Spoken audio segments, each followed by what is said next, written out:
ഈ പയറ് ചെടിയുടെ വള്ളികൾ മൊത്തം കഴിഞ്ഞ ദിവസം മൺഡ്രിങ് അഥവാ എഫിഡുകൾ പൊതിഞ്ഞിരിക്കുകയായിരുന്നു. കറുത്ത നിറമായിരുന്നു ആ വള്ളികളൊക്കെ. അപ്പോൾ ആദ്യം തന്നെ ഒരു എഗ്രോ സ്പ്രേ അടിച്ചു കൊടുത്തു. പിന്നെ വെള്ളം നല്ല ശക്തിയിൽ ചിച്ചിട്ട് ആ എഫിഡുകളെയൊക്കെ തുരത്തി. അത് കഴിഞ്ഞിട്ട് രണ്ടാമതും ഒന്നും കൂടെ പഴയ സ്പ്രേ അടിച്ചു കൊടുത്തു, രണ്ടാമത് വരാതിരിക്കാൻ. ഉറുമ്പുകളാണ് അവനെ കൊണ്ടുവരുന്നത്.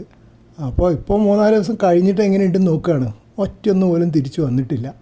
അപ്പോൾ ഒരു സന്തോഷം. ഇനിയിപ്പോൾ ഈ പയർ വള്ളികൾ വള്ളി നീട്ടുന്നുണ്ട്, വളർന്നിട്ട് എന്തെങ്കിലും പയറൊക്കെ ഉണ്ടാവും, അച്ചിങ്ങ ഉണ്ടാവും എന്ന് പ്രതീക്ഷിച്ചുകൊണ്ടിരിക്കുകയാണ്.